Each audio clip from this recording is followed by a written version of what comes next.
Your entire paycheck gone at the push of a button. It's a horrifying thought, but it's happening every single day. Kate lost more than $500,000. It almost destroyed her life. She's got a simple solution to prevent others from falling into the same trap. I was using any money that I had access to at that time.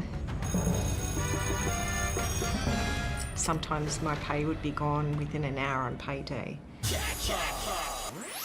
How long did you battle this addiction for? How much money did you throw away? I lost around $500,000 over a 15-year period. It's hard for Kate Seselja to tell her story, but she knows it could help others battling gambling addiction. As an 18-year-old, it was so overwhelming, and because it was everywhere, I assumed that it was safe, but it's not. Kate was just a teenager when a boyfriend introduced her to pokies. She says the machines would go on to ruin her life. The way that it hijacks your mind and body into thinking the only way out of it is to gamble more is so diabolical. It's been more than 10 years since Kate placed her last bet. Her life now dedicated to making up for lost time with her children and to education. And with each person that is harmed by gambling, up to 10 people around that person is also harmed. It's not like alcohol or drugs. You can't see it on a person. It made it easy to hide it. You're a new mum facing the challenges of parenthood, battling this addiction all at the same time. How are you coping?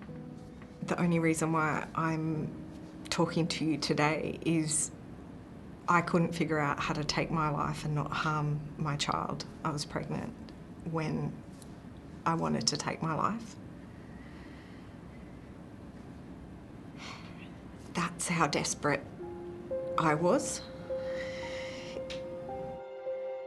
Australians lose a staggering $24 billion a year gambling, mostly on pokies and other forms of betting.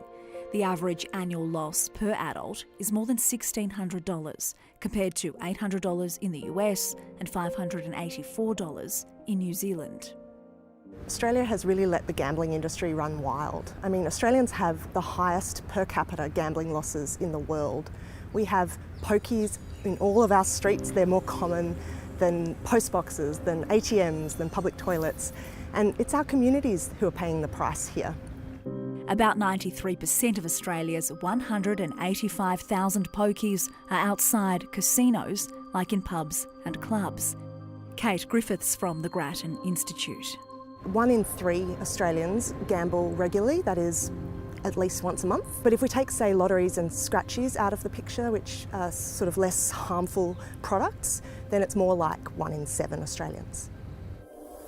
New South Wales government figures show the odds of winning a typical $5,000 prize on a $1 poker machine are 9,700,000 to 1. Kate says with better regulation and consumer protections, suffering is preventable. This industry needs to be held accountable and loss limits need to be in place. Kate is now a member of GLEE, the Gambling Harm Lived Experience Experts, which has launched a change.org campaign, Loss Limits, Not Lost Lives. The group is calling on each state and territory to legislate and introduce loss limits on poker machines of $100 per day, $500 per month and $5,000 per year.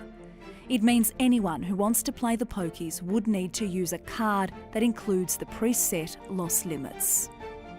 The proposal is supported by the Grattan Institute. That sort of pre-commitment with loss limits could be really effective at preventing the worst harms and those catastrophic losses. Put my hand up for help numerous times and it was woeful. It was absolutely woeful, the level of services that were available compared to the level of access to gambling that was available. Kate's calling on our government to put people before profits. I wouldn't wish it on my worst enemy.